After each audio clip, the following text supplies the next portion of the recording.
보겠습니다. 오늘 하나님께서 우리에게 주시는 말씀은 마태복음 1장 18절에서 23절 말씀입니다. 마태복음 1장 18절에서 23절 말씀입니다. 제가 말씀 봉독하겠습니다.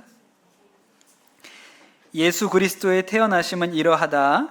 그의 어머니 마리아가 요셉과 약혼하고 나서 같이 살기 전에 마리아가 성령으로 잉태한 사실이 드러났다. 마리아의 남편 요셉은 의로운 사람이라서 약혼자에게 부끄러움을 주지 않으려고 가만히 파혼하려고 했다. 요셉이 이렇게 생각하고 있는데 주님의 천사가 꿈에 그에게 나타나서 말하였다. 다윗의 자손 요셉아, 두려워하지 말고 마리아를 내 아내로 맞아들여라. 그 태중에 있는 아기는 성령으로 말미암은 것이다. 마리아가 아들을 낳을 것이니 너는 그 이름을 예수라고 하여라. 그가 자기 백성을 그들의 죄에서 구원하실 것이다. 이 모든 일이 일어난 것은 주님께서 예언자를 시켜서 이르시기를 보아라, 동정녀가 잉태하여 아들을 낳을 것이니 그의 이름을 임마누엘이라고 할 것이다 하신 말씀을 이루려고 하신 것이다. 임마누엘은 번역하면 하나님이 우리와 함께 계시다는 뜻이다. 아멘. 하나님의 말씀입니다. 우리가 사도신경을 한 구절 한 구절 이렇게 읽어가면서 말씀을 나누고 있습니다. 오늘은 사도신경이 세 번째 구절이죠. 그는 성령으로 잉태되어 동정녀 마리아에게서 나시고 라는 이 말씀 가지고 여러분 은혜를 나누면 좋겠습니다. 우리가 처음에 사도신경 시작할 때 우리가 살고 있는 이 시대가 과학주의적인 세계관에서 살고 있다 그랬어요. 그래서 합리적으로, 이성적으로, 과학적으로 설명되지 않는 것은 가치 없는 것인 것처럼 그렇게 여기는 생각들이 있습니다. 그래서 사실 오늘 우리가 고백하는 이 세 번째 구절도 이 과학주의적인 세계관에서는 받아들이기가 좀 어려운 이야기죠. 처녀가 아들을 낳았다 이런 얘기니까요. 믿기 쉬운 일이 아닙니다. 그 이탈리아의 토리노라는 데 가면 대성당이 있는데 그 대성당에 가면 그 예수님이 돌아가셨을 때 그 예수님의 시신을 쌓았던 세마포가 그 성당에 보관되어 있다고 그래요. 그 세마포가 진짜 그건지에 대해서도 논쟁이 있습니다. 저는 아니라고 생각해요. 저는 아닐 거라고 생각을 하는데 뭐 그렇게 믿어지는 세마포가 있습니다. 거기에 보면 혈흔이 있죠. 핏자국이 있어요. 그게 이제 예수님의 핏자국이라고 하는데 오늘 말씀이 진짜라면 그 예수님의 혈흔에서 DNA를 채취해서 분석을 해보면 하나님 DNA가 나올 수 있다는 얘기잖아요. 그러니까 과학주의적인 세계관에서는 이렇게 생각을 하는 것이죠. 그래서 이것이 검증해야 하고 과학적으로 증명되어야 받아들일 수 있다, 믿을 수 있다 이렇게 생각을 해요. 그러나 우리가 성경에 있는 모든 이야기를 과학적으로 접근할 수는 없습니다. 신비라는 것이 있죠. 하나님께서 전능하신데 하나님께서 하실 수 없다면 그분이 어떻게 하나님이시겠습니까? 그래서 사실은 예수님의 탄생도 그렇고 예수님의 죽음과 부활도 다 과학으로 설명할 수 있는 일은 아니죠. 그래서 우리의 믿음의 영역에 있습니다. 그 온누리교회 설립하신 하용조 목사님, 지금 돌아가셨지만 하용조 목사님께서 전도사 시절에 연예인들에게 복음을 전하는 일을 해야겠다 이렇게 생각을 하셨다 그래요. 그리고 이제 연예인들을 전도하려고 마음을 먹고 처음으로 복음 전했던 사람이 구봉서라는 코미디언입니다. 우리 청년들 모르죠? 청소년들 구봉서 씨가 누군지 알아요? 모르죠? 모를 거예요. 우리 어른들은 아시죠? 구봉서. 저는 압니다. 저는 알아요. 돌아가셨습니다. 구봉서 씨를 처음에 전도하려고 그랬는데 그렇게 매몰차게 거절을 많이 했는데 결국 이 하용조 그때 전도사님, 하용조 전도사님이 끝까지 복음 전해서 예수님 영접하시게 됐고 그 구봉서 씨 집에서 처음으로 연예인들의 성경 공부가 시작되었다 그래요. 그 집에 모여서 성경 공부하다가 그 모이는 사람들이 점점 늘어나서 나중에 이제 예인교회라는 연예인 교회가 만들어지게 됩니다. 그때 이 하용조 목사님이 그 구봉서 씨 집에서 성경 공부를 했는데 하용조 목사님 설교 스타일이 있잖아요. 한 절 한 절씩 다 설명하시죠. 하용전을 설명하신 대로 아마 그렇게 이 성경 공부를 인도하셨나 봐요. 그때 본문이 오늘 우리가 읽은 마태복음 1장이었는데 이 마리아가 처녀로 그 예수님을 낳았다, 이런 이야기잖아요. 그런데 그 모임에 나온 한 분이 자꾸 이 얘기를 가지고 물고 늘어지는 거예요. 말도 안 되는 얘기를 하고 어떻게 그런 걸 믿으라고 할 수가 있냐고. 처녀가 아이를 낳았으면 처녀가 아닌 거지, 어떻게 처녀가 아이를 낳았다는 이 황당무계한 거짓말을 여기다 써놓고 나한테 믿으라고 하냐, 말도 안 되는 얘기다, 그렇게 얘기를 하는 거예요. 그러니까 이제 성경 공부가 진행이 안 되고 계속 뭐 하영조 전도사님은 설명하려고 그러고 뭐 그런 상황인 거죠. 옆에서 보고 있었던 이 구봉서 씨가 하도 답답해가지고 그 자꾸 따지는 그 분에게 한마디 했다는 거예요. 야, 그 여자 서방도 믿겠다는데 네가 뭔데 나서가지고 못 믿는다고 난리를 쳐. 아니 그 남편이 믿는데잖아, 남편이. 넌 아무 소리 말고 앉아있어 그냥. 이렇게 얘기를 했다는 거예요. 이게 되게 유명한 얘기죠. 남편이 믿는 거니까 딴 사람은 할 말이 없습니다. 남편이 그렇다는데 딴 분은 아무 소리 하지 말고 그냥 믿으시면 되는 거예요.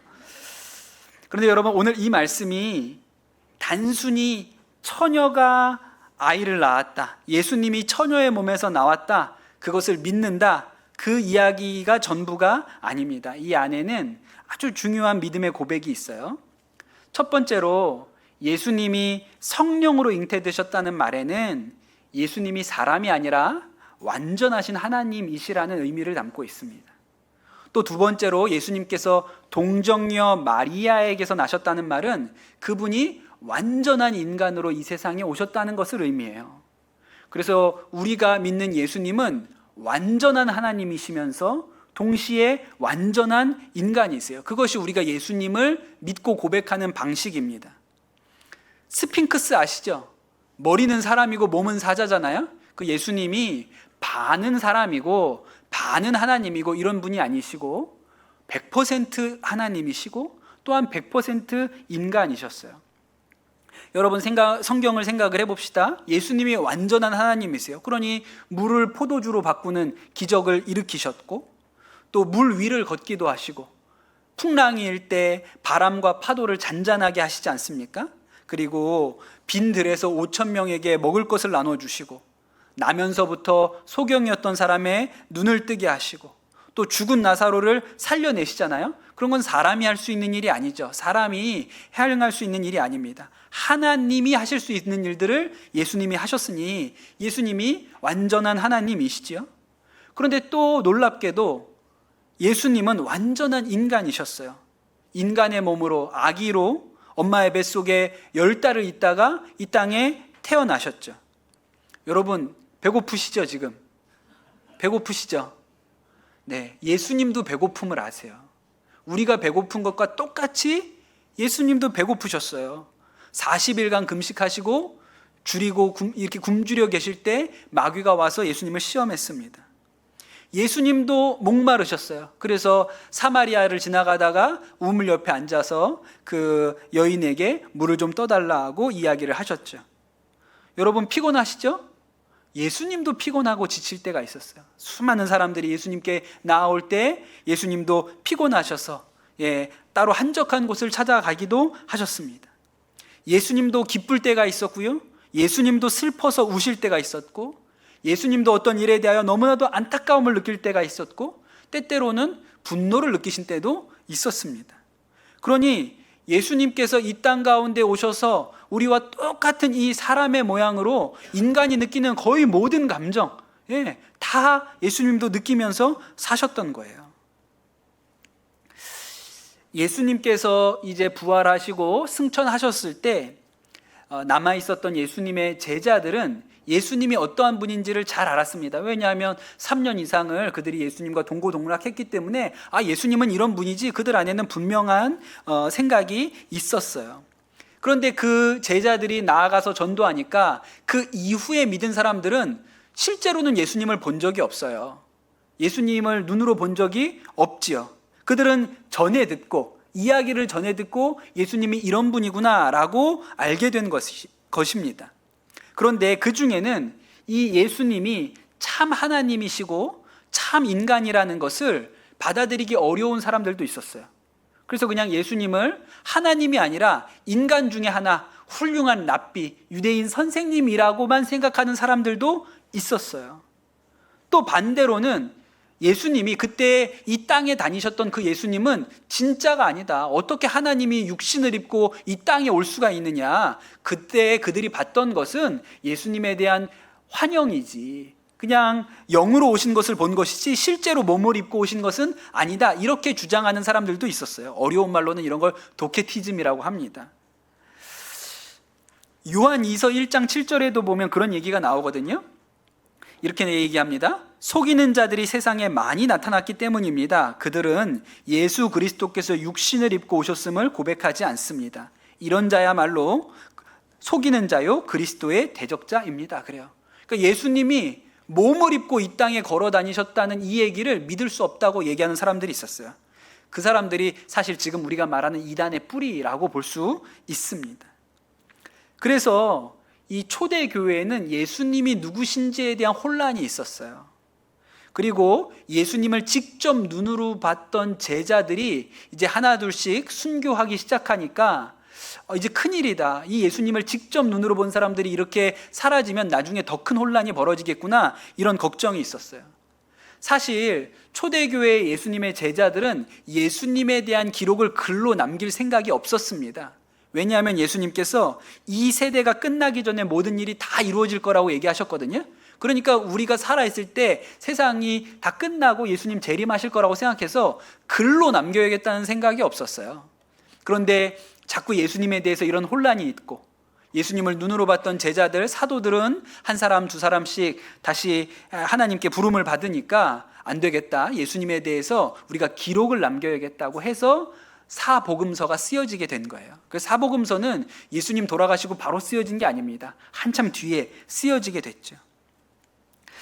사도신경에도 예수님이 누구신가, 예수님이 어떤 분이신가 이 점에 대해서 명확하게 정리를 하고 싶었던 거예요. 그래서 예수님은 완전한 하나님이시요 또한 동시에 완전한 인간이셨다라는 것을 말하기 위해서 그는 성령으로 잉태되어 동정녀 마리아에게 나시고라는 고백이 들어가 있는 것입니다. 여러분, 우리가 믿는 이 예수님이 완전한 하나님이시고 또 완전한 인간이라는 이 고백이 오늘 우리에게 어떤 의미가 있을까요? 이 세상을 창조하시고 주관하신 그 하나님께서 저 하늘의 보좌를 버리시고 이 낮고 낮은 땅에 아기가 되어서 우리와 똑같은 이 몸을 가지고 이 땅에 오셨다는 이야기는 굉장히 충격적이고 놀라운 이야기예요. 올 여름에 우리 교회 청년들하고 같이 인도 단기 선교를 다녀왔잖아요. 제가 단기 선교 청년들하고 가기 전에 그 인도에 대해서 소개하면서 겁을 좀 많이 줬습니다. 인도에 가면 뭐든지 조심해야 된다. 사람도 조심해야 되고 먹는 거 조심해야 되고 개도 조심해야 되고 모기도 조심해야 되고 하여튼 겁을 많이 줬어요. 그러면서 이제 한 가지 무슨 얘기하냐면 물 마시는 거 조심해야 된다. 아무 물이나 인도 가서 마시면 안 되고 잘 이렇게 생수 먹어야 되는데 또 인도 사람들이 생수에다가 이렇게 그 뚜껑 이미 다 먹은 건데 수돗물 채워놓고 이렇게 본드로 붙여놓는 것도 있으니까 조심해야 된다. 제가 막 이런 얘기를 했거든요. 그랬더니 아마 우리 청년들이 대단히 염려스럽고 불안했던 모양이에요. 그래가지고 한국에서 생수를 가져가겠다. 그렇게 얘기를 했어요. 그래서 제가 무슨 생수를 가져가냐. 그냥 가서 사 먹으면 되지. 그렇게 생각을 했지만 뭐 불안하니까 마음이 불안하니까 또 우리 수화물 양이 넉넉하니까 생수도 가져가자. 그래서 우리가 인도에서 삼다수 먹었지 않습니까? 그렇게 생수를 싸가지고 갔어요. 근데 여러분 한번 생각을 해보세요. 우리가 인도에 간다고만 해도 여기에서 대한민국에서 누렸던 것 중에 포기하지 않고 가져가고 싶은 게 그렇게 많은 거예요. 저희가 단기 선교 갈 때 우리가 타고 갔던 같은 비행기에 선한목자교회 청소년부 단기팀이 같이 타고 갔잖아요. 거기 청소년들 한 30명, 선생님들까지 한 40명이 넘는 대규모 단기 선교팀이 저희와 같은 비행기를 타고 인도로 갔습니다. 거기는 인도 뭄바이에 가서 사역을 했지요. 거기 타고 있는 뭐 청소년들도 그렇고 선생님들, 뭐 인솔하는 목사님 다 저랑 다 너무 잘 아는 사람들이잖아요. 그래서 이제 비행기 타고 가면서 뭐 이런저런 얘기를 많이 했어요. 근데 그 선한목자교회 목사님이 저한테 물어보더라고요. 가서 우리 청년들은 어디서 자냐는 거예요. 그래서 우리가 가면 이렇게 선교 센터가 있어서 그 선교 센터에서 우리 자매들은 자고 그게 충분하지 않아서 형제들은 그 근처에 있는 조그만 여관 같은 데를 2개를 얻어서 거기서 나눠서 잔다. 그렇게 얘기를 했죠. 그래서 제가 물어봤어요. 거기는 40명이 넘어가지고 어디서 자? 그렇게 40명이 잘 데가 있나? 제가 그렇게 물어봤더니 잠깐 저의 눈치를 이렇게 보시더라고요. 잠깐 눈치를 보시고 하는 얘기가, 목사님, 저희는 호텔을 예약을 했습니다. 아, 그래? 어디 호텔? 메리어트를 예약을 했습니다. 5성급 호텔에서 일주일 동안?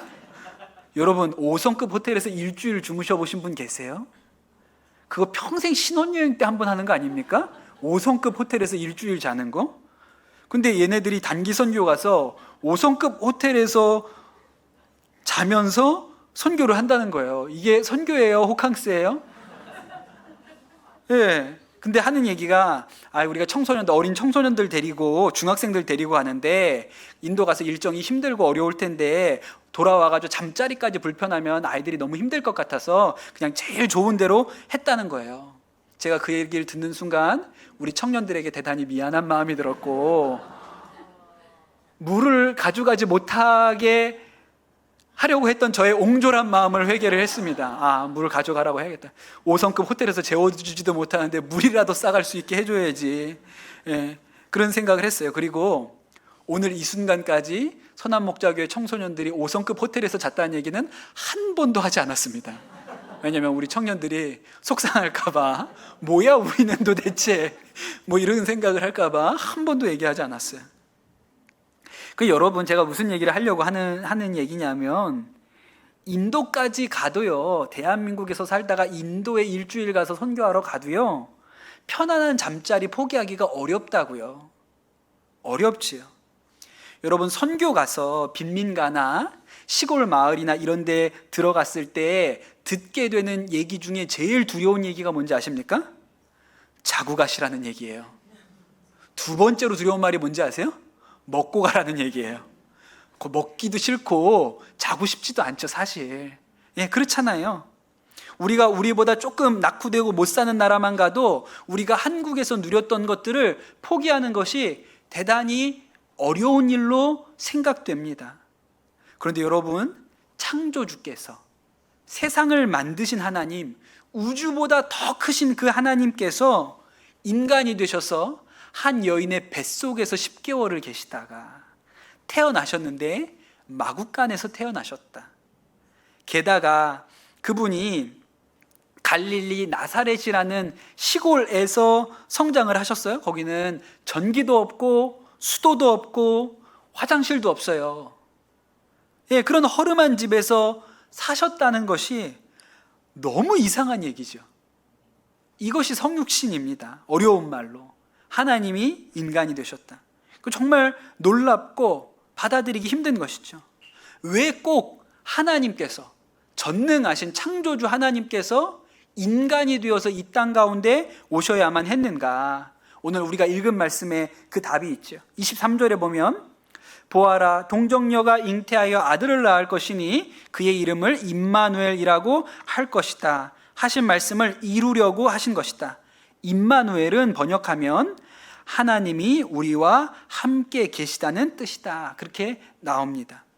그러니 왜 하나님께서 저 하늘 영광과 보좌를 버리시고 이 낮고 낮은 땅에, 그것도 그냥 작은 여염집에 내려오셔서 그곳에서 인간으로 사셨을까요? 그것은 하나님께서 우리와 함께 하신다는 것을 보여주시려고 그렇게 하셨다는 거예요. 제가 지난 성탄절에 이런 설교를 했습니다. 그때 요 똑같은 얘기를 했는데, 그 유튜브 채널 중에 무인도그라는 그 채널이 있습니다. 혹시 보신 분 계세요? 무인도그? 그 아주 특이한 분이세요. 30대 남자 청년인데 무인도에 혼자 삽니다. 정확하게는 혼자 사는 게 아니에요. 개 12마리와 고양이 1마리와 이 청년이 삽니다. 무인도는 진짜 말 그대로 무인도라서 전기도 들어오지 않고 물도 없어요.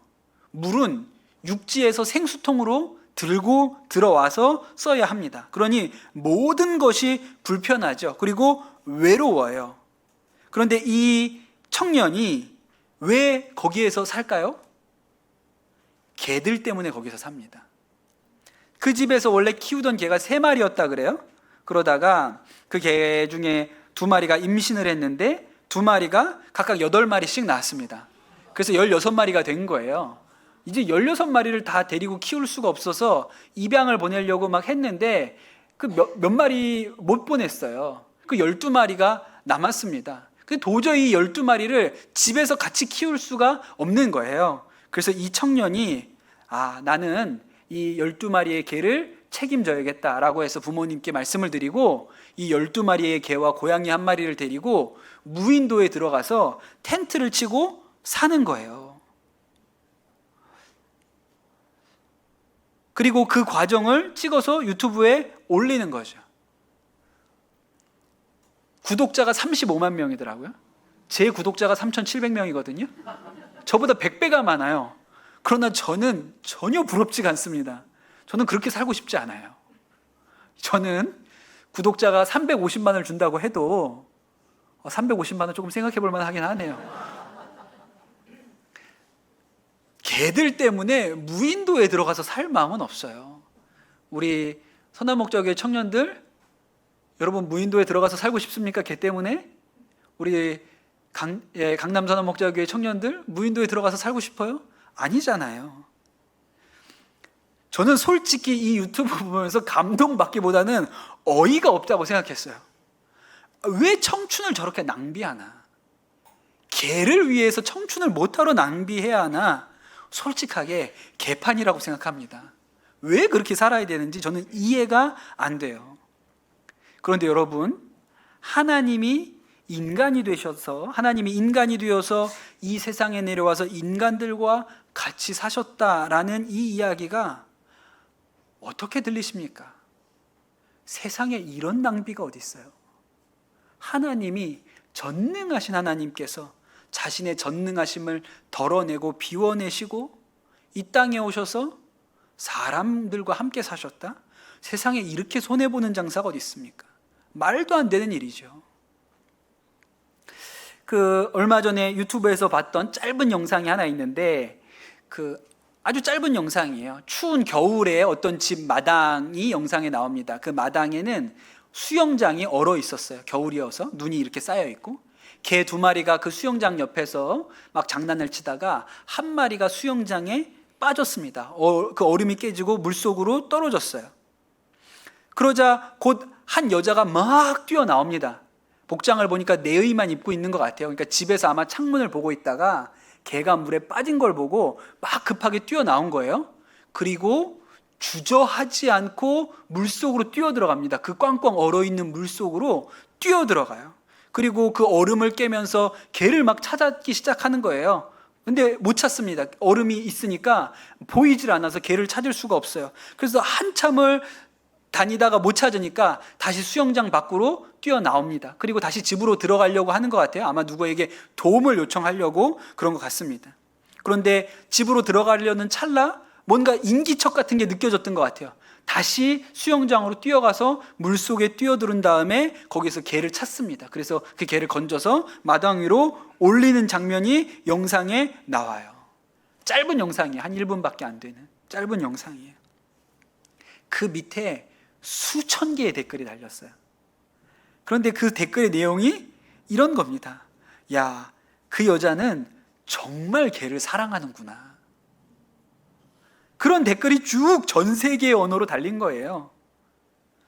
여러분, 하나님께서, 그 전능하신 하나님께서 인간이 되어 왜 이 땅에 오셨을까요? 그 하나님께서 정말 사람을 사랑하시는구나 라는 말밖에는 달리 설명할 다른 방식이 없는 것이죠. 지금까지 제가 개 이야기를 많이 했는데 그 어떤 이야기로도 하나님께서 인간의 몸을 입고 이 땅에 오신 것을 완전하게 설명할 수가 없습니다. 인간과 개의 차이가 있죠. 그런데 여러분, 인간과 개의 차이는 큰 차이가 없는 거예요. 같은 포유류예요. 같은 종이라고요. 그런데 여러분, 하나님과 인간의 차이는 어느 정도입니까? 인간과 개미? 그것보다도 훨씬 더 큰 차이가 있는 거 아니에요? 세상을 만드신 하나님과 이 피조물, 인간의 격차는 말할 수 없이 큰 거란 말이에요. 그런데 여러분, 개를 아무리 사랑해도 개를 위해서 무인도에 가서 살고, 개를 위해서 얼음장 같은 물 가운데로 뛰어들어가고, 심지어 제가 찾아보니까 개를 구하려다가 죽은 사람도 여러 명 있어요. 여러 명 있어요. 그런데 아무리 이런 얘기를 해도 하나님이 하신 일하고는 비교가 안 되는 거예요. 왜냐하면 개를 사랑한다고 개가 되는 사람은 없어요. 인간으로서 개를 사랑하는 거지, 개를 사랑한다고 누가 개가 됩니까? 그런데 하나님은 인간이 되신 거예요. 자신의 전능함을 비워내고 다 덜어내셔서 인간이 되셔서 우리와 함께 사시면서 하나님이 우리와 함께 하시다는 것을 직접 보여주신 것이죠.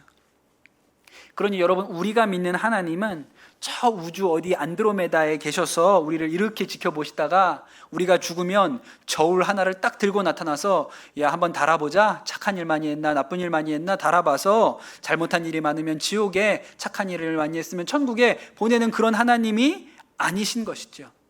여러분, 우리가 믿는 하나님은 어떠한 분이세요? 우리가 믿는 하나님은 인간의 연약함을 이해하는 하나님이세요. 인간의 부족함이 무엇인지를 알고 있는 하나님이시고, 우리가 겪는 고통이 무엇인지, 우리가 느끼는 슬픔이 무엇인지를 알고 계신 하나님이세요. 왜? 이 땅에 인간으로 오셔서 살아보셨으니까요. 그분도 배신이 뭔지를 당해보셨고, 버려지는 아픔이 무엇인지를 다 겪어보신 거예요. 그 엘리 위젤이라는 유태인 그 작가가 있습니다. 그가 아우슈비츠에서 살아남은 사람이거든요. 그 아우슈비츠에서 수많은 유태인들을 학살하던 그 시절에 그가 거기에서 경험했던 일을 흑야라는 소설에 썼어요. 그 중에 한 이야기가 있습니다. 아마 그 유대인 수용소에서 누군가 먹을 것을 훔쳐 먹었다는 죄명으로 3명이 붙들렸어요. 그래서 3명을 교수형에 처했습니다. 유대인들을 다 모아놓고 그 사람들이 보는 앞에서 3명을 목을 매달아서 사형을 시키는 거예요. 근데 2명은 어른이었고요, 1명은 아이였습니다. 3명이 동시에 목이 매달렸는데 2명의 어른은 금방 목숨을 잃었어요. 그런데 아이는 몸무게가 너무 가벼웠는지 몰라도 이 아이가 목이 잘 조여지지 않아서 30분 이상을 그 허공에 매달려서 바둥거리면서 아주 고통스럽게 천천히 죽어갔다는 거예요. 그것을 모든 유태인들이, 그곳에 있었던 수용소에 있었던 유태인들이 지켜봤죠. 그때 그 유태인들 사이에서 탄식이 터져 나왔다는 거예요. 도대체 하나님은 어디 계시단 말인가? 그런데 그때 그 같은 자리에 서 있었던 엘리 위젤의 마음 가운데 하나님이 주시는 생각이 있었다는 거예요. 하나님이 저 아이와 함께 매달려 계시지, 그 아이와 함께 고통당하고 계시지, 그랬다는 거예요. 히브리서 4장 15절에 보면 이런 말씀이 있습니다. 우리의 대제사장은 우리의 연약함을 동정하지 못하시는 분이 아닙니다. 그는 모든 점에서 우리와 마찬가지로 시험을 받으셨지만 죄는 없으십니다. 이런 말씀이 있어요. 그러니 여러분, 우리가 믿는 하나님은 우리의 연약함을 동정하는 분이세요. 예수님이 왜 우리의 중보자가 되십니까? 우리의 아픔과 우리의 연약함을 아시기 때문에 중보자가 되시는 것이죠. 우리가 기도할 수 없을 때조차 성령께서 말할 수 없는 탄식으로 우리를 위하여 기도할 수 있는 것은 그분이 우리의 연약함과 고통과 아픔을 알고 계신 분이시기 때문에 그렇습니다. 그런데 오늘 그 히브리서 4장 15절 말씀에 단서가 하나 있죠? 그런데 죄가 없는 분이라는 거예요. 예수님께서 성령으로 잉태되어 동정녀에게 태어났다는 말은 한 가지 의미가 더 있는데, 그분이 원죄로부터 자유한 분이라는 거예요. 모든 인간은 아담이 지은 원죄로부터 자유로울 수가 없죠. 그러나 예수님은 성령으로 잉태되셨기 때문에 원죄로부터 자유로운 유일한 인간. 옛날에 구약에서 제사 지낼 때 흠 없는 어린 양을 준비해야 제사를 지낼 수 있었죠. 그래서 죄가 없는 예수님께서 우리의 제물이 되실 수 있는 유일한 근거가 되신 것입니다. 여러분, 오늘 우리가 묵상한 이 한 구절, 그는 성령으로 잉태되어 동정녀 마리아에게서 나시고, 우리가 사도신경을 외울 때마다 늘 그저 입술로 외웠던 이 한 구절 안에 너무나도 놀라운 하나님의 사랑이 숨겨져 있다는 것에 여러분 눈이 열리시기를 예수님의 이름으로 축복합니다. 우리가 이 한 구절을 고백할 때 우리 안에 하나님은 저 하늘 보좌를 버리시고 나를 위하여 나를 사랑하셔서 나와 함께 하신다는 것을 보여주기 위하셔서 이 땅에 오신 하나님이시지, 내 연약함을 친히 담당하시는 하나님이시지. 여러분, 그런 은혜와 사랑의 감격이 여러분 안에 있게 되시기를 예수님의 이름으로 축복합니다. 주신 말씀 붙들고 이 시간 같이 기도하도록 하겠습니다. 완전하신 하나님이시며 동시에 완전한 인간이 되신 우리 주 하나님을 찬양합니다. 이 얼마나 놀라운 일인지요. 주께서 하늘의 영광, 그 높은 보좌를 버리시고 우리를 위하여 이 낮고 낮은 땅에 오셔서 흠 없는 제물이 되셔서 우리를 구원하시고 하나님의 자녀로 삼으셨습니다. 하나님, 이 놀라운 사랑과 은혜와 그 감격이 우리 안에 넘치게 하여 주시옵소서. 우리가 성령으로 잉태되어 동정녀 마리아에게서 나시고 라고 우리의 믿음을 고백할 때마다 그 하나님의 사랑이 폭포수와 같이, 강물과 같이 우리의 심령 가운데 부어지고 흘러 넘치는 은혜의 역사가 우리 모든 성도들 가운데 임하게 하여 주시옵소서. 감사합니다. 모든 말씀 우리 주 예수 그리스도의 이름으로 기도드립니다. 아멘.